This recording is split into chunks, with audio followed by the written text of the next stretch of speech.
The light in the grand adjudication chamber of the Vithar Concordance was the color of frozen logic, a sterile, unwavering luminescence that reflected from the polished obsidian floor and the crystalline walls etched with the immutable theorems of their civilization. It was a light that tolerated no shadows, no ambiguity, no warmth. Here, in the heart of the Cathar system, existence was a solved equation, and all phenomena were variables to be calculated, categorized, and controlled. Yet, suspended in the vast holographic core of the chamber, a single, terrifying anomaly defied all computation. It hung in the simulated void like a shard of broken mathematics, an object so profoundly wrong it felt like a blasphemy against the very structure of the cosmos. Grand Admiral Th Vane stood on the elevated command dais, his multifaceted eyes fixed upon the projection. His carapace, a deep, resonant chrome, was rigid, every segment locked in a posture of supreme control that belied the discordant thrumming in his secondary neural network. He was the commander of the Concordance fleet, a weapon of such perfect, symmetrical power that its deployment was less an act of war and more a corrective measure applied to the universe's occasional rounding errors. His fleet was arrayed in a flawless orbital lattice around the anomaly, a web of overwhelming and precise force. Yet every ship, every captain, every tactical node was reporting the same illogical sensation, a deep, primal disquiet that their logic processors struggled to even define: panic. It was an archaic, inefficient emotional state, one the Vithar had long since engineered out of their primary consciousness. Yet the ghost of it lingered, a phantom limb of a forgotten evolutionary past, and that ghost was now screaming. The object was a starship, designated by their long-range sensor archives as belonging to the species known as human. But the designation felt inadequate, a clinical label on a thing of pure chaos. Vithar ships were paragons of design, elegant expressions of purpose, sweeping, symmetrical wings for atmospheric transition, perfectly spherical cores for gravitational management, crystalline arrays that pulsed with controlled energy. The human ship was a brutalist nightmare. It was asymmetrical, a jagged agglomeration of mismatched modules, scorched armor plates, and exposed conduits that pulsed with a dull, visceral red. It looked less like it had been constructed, and more like it had been violently torn from some other, harsher reality. Scars of past impacts marred its hull, not repaired to pristine perfection, but sealed with thick, slag-like welds that spoke of desperation and survival, not artistry. There were weapon emplacements, of that their sensors were certain, but they were retracted, silent, giving the vessel the appearance of a slumbering, wounded beast. Its energy signature remains incoherent, strategist Kale's voice sliced through the chamber's heavy silence. He stood opposite Th Vane, his own form a sharp, angular contrast to the Admiral's broader, more powerful build. Kale's mind was a weapon of pure strategic calculus, and the human ship offended him personally. The drive core fluctuates according to no known model. It is a storm of contained impossibilities. The weapon capacitors are charged to a level that defies their physical dimensions. It is a violation of physics, a monument to irrationality. From a lower tier, Loremaster Xylia adjusted the focus of the optical enhancers that floated before her ancient, silver-flecked carapace. Her voice was like the grinding of tectonic plates, slow and immeasurably deep. And yet it does nothing. It drifts. It has not raised its shields to a combat-ready state. It has not targeted a single one of our assets. It broadcasts no threats, no demands. Only a carrier signal of immense complexity, containing layers upon layers of encrypted data that our finest archivists cannot even begin to parse. It is not hostile. It is present.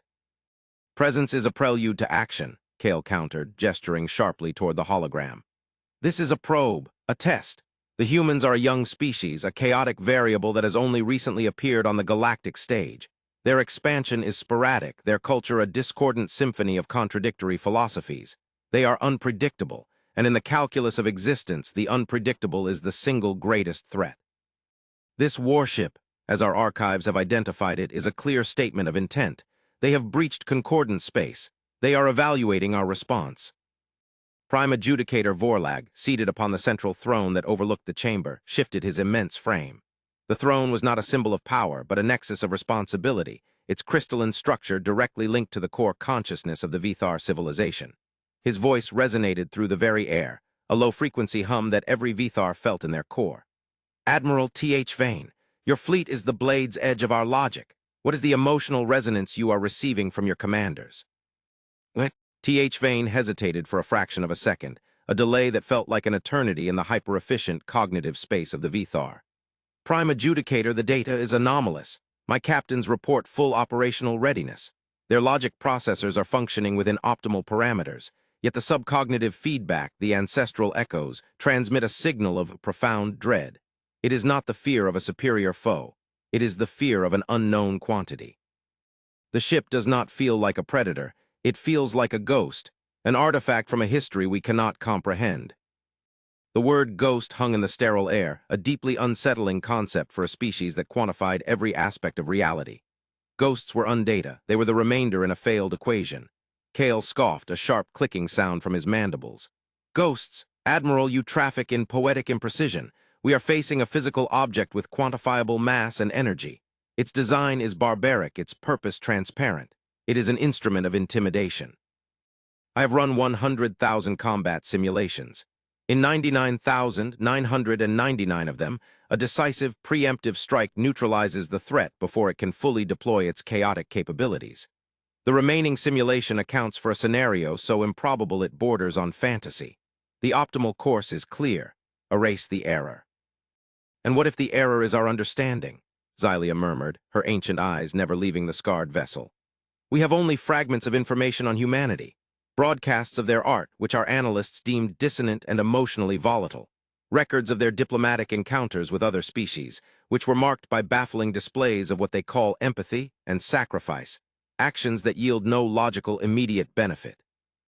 We have classified them as a subrational species, driven by biological imperatives they cannot control. But what if that classification is a failure of our own model? What if this ship is not a weapon in the way we understand it? The tension in the chamber became a physical presence. The Vithar civilization was built on the foundation of certainty. For millennia, they had expanded their influence, bringing the elegant order of their logic to chaotic star systems, absorbing species who understood the supreme benefit of a predictable, calculated existence. They had never encountered a force that could not be modeled, a will that could not be predicted.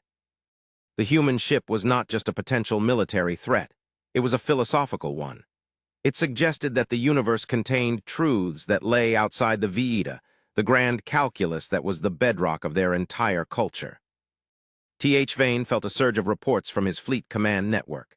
The panic was not abating. It was crystallizing. His sensor chiefs were reporting microfluctuations in spacetime around the human vessel, as if it were impossibly heavy, its mere presence warping the fabric of reality in ways its mass should not allow. Its heat signature was wrong, too, cycling between absolute zero and stellar core temperatures in picoseconds, a thermal profile that was utterly nonsensical. The ship was a paradox given form, and it was sitting in the heart of their space, challenging everything they knew to be true. He could feel Kale's impatience, his certainty that swift, overwhelming violence was the only logical response to such an affront. He could feel Xylia's deep, unsettling curiosity, the desire to know, even if the knowing shattered their reality. And from the Prime Adjudicator he felt the immense, crushing weight of decision. Strategist Kale's logic is sound, based on the data we possess, Vorlag finally declared, his voice cutting through the rising tide of uncertainty. An uninvited military vessel in our core territory cannot be tolerated. Its refusal to adhere to established galactic protocols is an act of aggression, regardless of its inaction. However, Loremaster Xylia's caution is also a valid input. A precipitous action could trigger a conflict with a species whose full capabilities remain an unknown variable. The cost of such a conflict cannot be accurately calculated. He paused, and the entire chamber seemed to hold its breath. Admiral Vane, what is the single most anomalous piece of data your fleet has gathered? Vane accessed the final, most disturbing report from his flagship's deepest sensor arrays.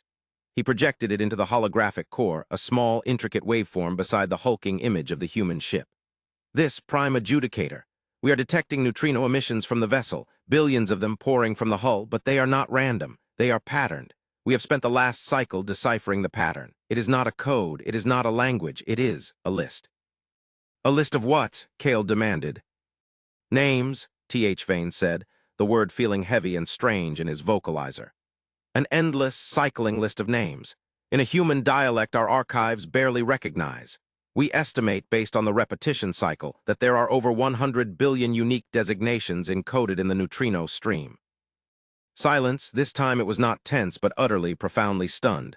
A warship broadcasting a list of names. It was an action so devoid of strategic or tactical meaning that it broke every model they had. It was not a threat. It was not a plea. It was not communication. It was a ritual, a deeply, frighteningly alien act of something. Before anyone could process the implications, a new alert flashed across the command dais. It was clean, precise, and utterly unexpected. It had not come through their official communication channels. It had simply appeared. A protocol request inserted directly into their secure network with a surgical grace that bypassed their most powerful firewalls as if they were not there. Prime Adjudicator, T.H. Vane's voice was strained.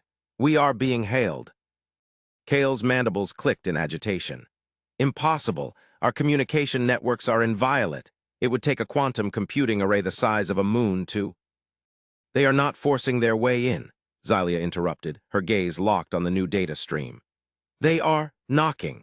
They have identified the precise resonant frequency of our diplomatic subchannel, a frequency that is not broadcast, one that must be derived from a deep understanding of our quantum entanglement principles. They are asking permission to speak. The request itself was a demonstration of power far more terrifying than any weapon. It was a statement of intellectual and technological superiority, delivered with the quiet, unnerving politeness of a guest at the door. Vorlag stared at the request icon hovering in the air before him. The symbol was simple, a circle containing a single vertical line, a symbol of unity of a single point of focus. It was calm, it was confident, it was utterly terrifying. The fate of the Concordance, the future of their perfectly ordered civilization, rested on his next decision. To respond was to engage the unknown. To refuse or to attack was to act from a position of ignorance and fear. And fear was not a Vithar variable. Open the channel, the Prime Adjudicator commanded, his voice a low, steady tone that defied the chaos churning within his ancient mind. Let us see the face of this ghost.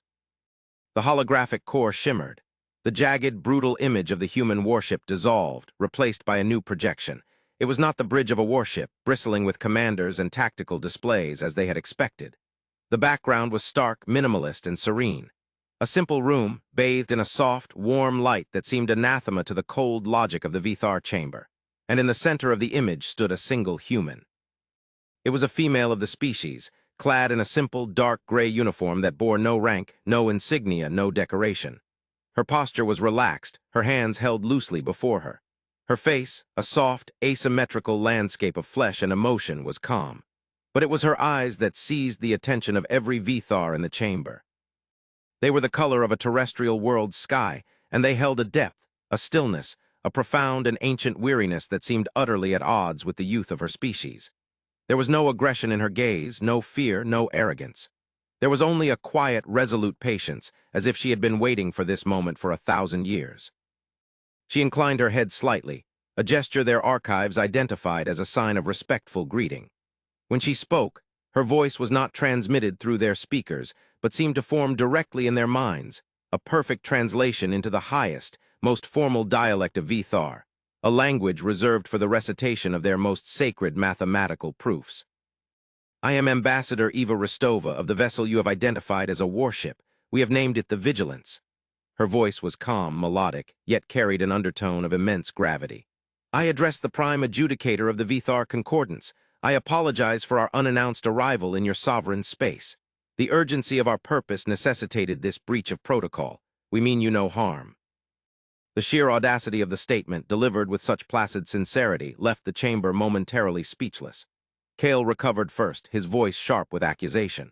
Your purpose is to intimidate, to test our defenses with a vessel whose weapon signatures are an abomination. You are a chaos spreading through the galaxy, and this ship is your vanguard. Do not feign politeness with us, human. State your demands, so we may calculate the logic of your annihilation. The human Rostova did not flinch. Her gaze shifted to Kale, and for a moment the ancient weariness in her eyes seemed to deepen. Strategist Kale, we understand your analysis. Your models are based on the data you possess, and they have led you to a logical, if incorrect, conclusion. You see a weapon. You are not wrong.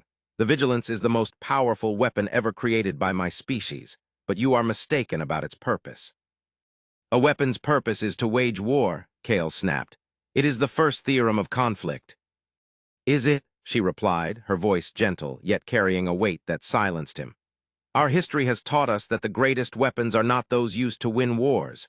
They are those used to prevent them from ever being fought again. You see an instrument of conquest. We see a vessel of remembrance. Loremaster Xylia leaned forward, her optical enhancers focusing tightly on the human. Remembrance? What does a warship remember? A profound sadness touched Rostova's features, a complex, layered emotion that the Vithar's logic centers struggled to parse. It remembers a war. We call it the Great Silencing. It was not a conflict for territory or resources or ideology. It was a war against an enemy that sought the erasure of existence itself. A war fought in dimensions you have not yet charted, with weapons that unmade causality and rewrote physical law. We did not simply defeat our enemy. We were forced to annihilate the very concepts upon which they were based. We won, but the cost was a part of our soul. She paused, letting the weight of her words settle into the silent chamber. The Vithar civilization is ancient and wise. You value order, logic, the sanctity of data. Imagine, then, a force that feeds on that data, a force that does not kill but unmakes. It consumes history, erases memory, and leaves behind nothing. Not a void. A perfect, featureless nullity where a star system once was. That was the nature of our enemy.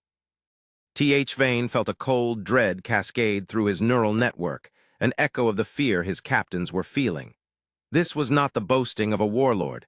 This was the quiet testimony of a survivor. When the war was over, Rostova continued, her eyes seeming to look through them into a distant, painful past, we were left with the wreckage, the fleets of 100 worlds, the shattered remnants of our greatest scientific achievements. We had a choice. We could let it all drift into the void and try to forget, or we could build a monument, a reminder. The Vigilance is that monument. Its hull is forged from the armor of our fallen flagships. Its conduits flow with the captured, neutralized energy of the temporal weapons that scarred our timeline.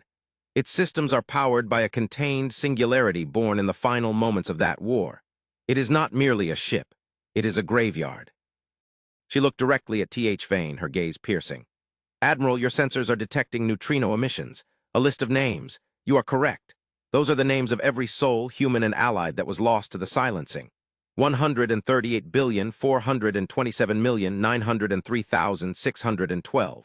We broadcast their names without cessation into the void, not as a warning to our enemies, but as a promise to ourselves. A promise that we will never forget the price of survival. That is the primary function of this vessel, to remember. The revelation was a seismic shock to the Vithar psyche. Their own culture was predicated on the efficient processing of data. Unpleasant histories, failed theorems, societal errors, they were archived, sealed, and eventually purged to maintain the purity of their collective consciousness.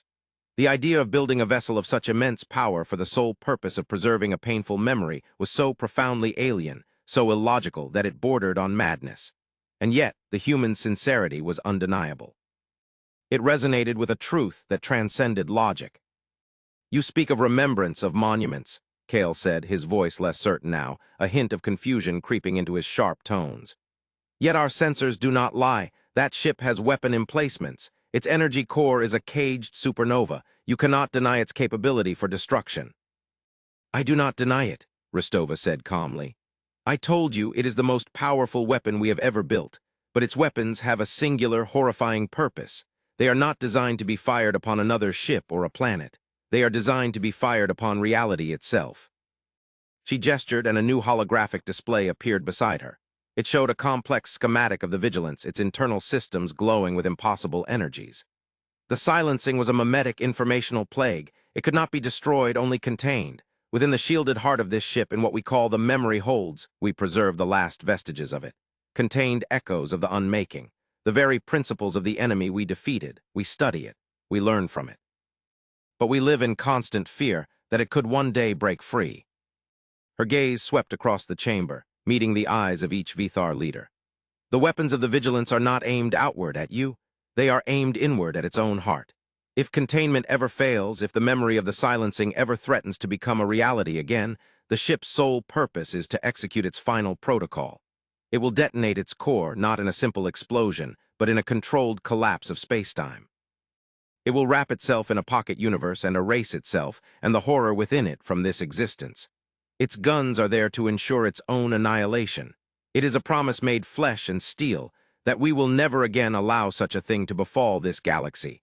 It is a warship designed to fight only one enemy, itself. A silence deeper and more profound than any before descended upon the grand adjudication chamber. The Vithar, a species that had mastered the universe through cold, dispassionate logic, were confronted by a truth born of unimaginable suffering and a terrifying, almost holy sense of responsibility. They had seen a barbarian warship. They were now looking at a self-imposed damnation, a promise of cosmic suicide, all in the name of an ethical principle. They had feared a chaotic, unpredictable species. They were now faced with a people who had weaponized their own memory, who had turned their grief into a shield for the entire galaxy. T.H. Vane looked at the image of the Vigilance, the scarred, asymmetrical beast.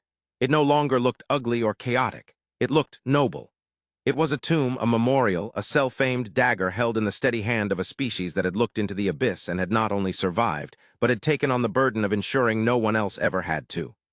The fear his fleet felt, the primal dread, it was not fear of an enemy. It was the instinctive, terrifying awe one feels in the presence of something sacred and terrible. Prime Adjudicator Vorlag finally broke the silence. The resonant hum of his voice was different now, stripped of its certainty, filled with a nascent respect that was a completely new element in the Vithar emotional spectrum. Ambassador Rostova, your explanation defies our every calculation.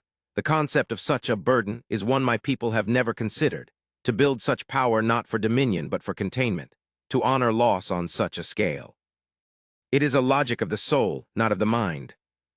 He paused, the weight of millennia of Vithar philosophy shifting beneath him. You have explained the nature of your vessel, but you have not explained its presence. Why have you brought this sacred graveyard to our home? The calm on Eva Rostova's face finally broke, replaced by a shadow of immense, pressing concern. The weariness in her eyes intensified, becoming a clear and present gravity that pulled at the very atmosphere of the chamber. Because, Prime Adjudicator, our purpose here is not one of memory, it is one of vigilance. The vigilance is more than a monument. It is also the most sensitive detection instrument our species could conceive, designed to listen for one thing and one thing only: the faint, residual echoes of the informational plague we thought we had destroyed. She took a deep breath, and the next words she spoke would forever alter the destiny of the Vithar Concordance. For the last standard year we have been tracking a signal. It is impossibly faint, buried beneath the background radiation of the cosmos, an ancient, subtle pattern propagating from the intergalactic void, far beyond the borders of your territory. It is not the same as the silencing we faced. It is older, more patient, but it carries the same fundamental signature, the signature of anti-information. A ripple of disbelief and horror passed through the Vithar. Kale's sharp angles seemed to soften, his aggressive posture collapsing into one of dawning comprehension. The signal is a wave of pure nullity, Rostova continued, her voice low and steady, a stark contrast to the terrifying concept she was describing.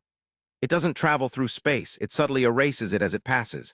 Tiny, quantum-level deletions of causality, of history. The effect is cumulative. Over cosmic timescales, it would reduce a galaxy to a blank slate, its history, its life, its very physical laws gone as if they had never been. The universe would not even know what it had lost. It would simply be less. She looked at them, her human eyes filled with a shared dread. The signal's trajectory is aimed at this quadrant of the galaxy. The source is still millions of light years away, but the wave front, the first whisper of the coming erasure, is now detectable. The Vigilance came here because this system, Cathar, is the first major galactic civilization in its path. We did not come to threaten you. We came to warn you. We came to stand with you. Loremaster Xylia was trembling, emotion so unheard of for a Vithar that it sent waves of shock through the chamber. Her optical enhancers were darting through the deepest, most corrupted sections of the Concordance's forbidden archives, the historical data deemed too paradoxical or dangerous for public consciousness. The data from before the Vithar achieved perfect logic, from a time of chaos and fear they had systematically purged from their records. The origin texts, she whispered, her voice cracking with the strain of processing a billion forgotten data points. The foundational myths of our people, they were dismissed as illogical emotional narratives. They speak of a flight, an exodus, not from a dying star or a conquering empire, but from a fading sky. A thief of stars, an unremembering. Our ancestors did not conquer this sector of space. They fled to it. They built their entire civilization, the calculus of existence, the obsession with immutable data and perfect order as a shield. A defense against the very chaos you describe. We did not defeat it. We ran from it. And then we forced ourselves to forget. The final piece of the puzzle fell into place, and the truth it revealed was devastating. The Vithar's entire culture, their rigid logic, their intolerance for ambiguity, was not a sign of their superiority. It was a symptom of a species-wide, generational trauma, a deep, forgotten terror of the very thing that was now returning. The human ship, the object of their fear and suspicion, was not an enemy. It was an echo of their own hidden past, a messenger bearing a warning they had spent eons trying to ignore. In the holographic core, Ambassador Rostova nodded slowly, a gesture of profound, sorrowful understanding. We know. Our analysis of the signal's resonance suggested it had passed through this region of space before, on a cosmic timescale. We theorized that there may be survivors. We did not expect to find a civilization as great as yours. Prime Adjudicator Vorlag rose slowly from his throne. The serene, sterile light of the chamber now seemed fragile, a thin shell against an encroaching, absolute darkness. He looked at Kale, whose strategic mind was now grappling with an enemy that could not be fought with ships and weapons. He looked at Xylia, who was rediscovering the terrifying, forgotten soul of their people. And he looked at T.H. Vane, the admiral whose fleet, for all its perfect power, was arrayed against the wrong foe. You would stand with us?" Vorlag asked, the question stripped of all pride, leaving only a raw, vulnerable core of disbelief. "You, a species we were prepared to destroy out of our own ignorance." "The promise of the vigilance is not just for humanity," Rostova said, her voice soft but unbreakable. "It is for all life that chooses memory over oblivion, existence over erasure. The silencing taught us that in the face of such a threat there are no separate species. There is only a single unified voice that says, 'We were here.' Your logic, your order, combined with our experience, our tenacity. Perhaps together we can build a defense that our ancestors, yours and mine, could not. Perhaps this time we do not have to run." Grand Admiral T.H. Vane stood on the command dais, the cold light of the chamber feeling different now, less like a prison of logic and more like the last bastion against an endless night. He looked at the hologram of the human ambassador, this representative of a chaotic, emotional, illogical species, and he saw the face of the truest form of order he had ever witnessed. The order born not from denying chaos, but from mastering it, from bearing its scars with honor and turning them into a source of indomitable strength. He activated his fleet-wide command channel. The disquiet, the panic that had plagued his commanders was still there, but now it was transmuting into something new. A terrible, focused clarity, a purpose. "All ships," he broadcast, his voice resonating through the command networks of 1,000 perfect, symmetrical warships. "Reorient your positions, align with the human vessel. Our target is not within this system. Our enemy is the silence between the stars." Across the orbital plane of Cathar, the great, elegant armada of the Concordance fleet began to move.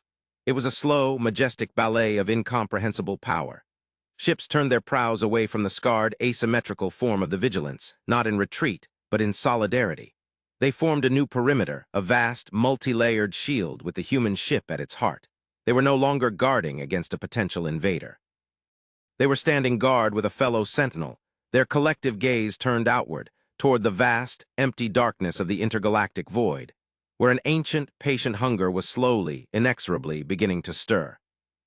On the human vessel, Eva Rostova watched the Vithar fleet realign on her tactical display.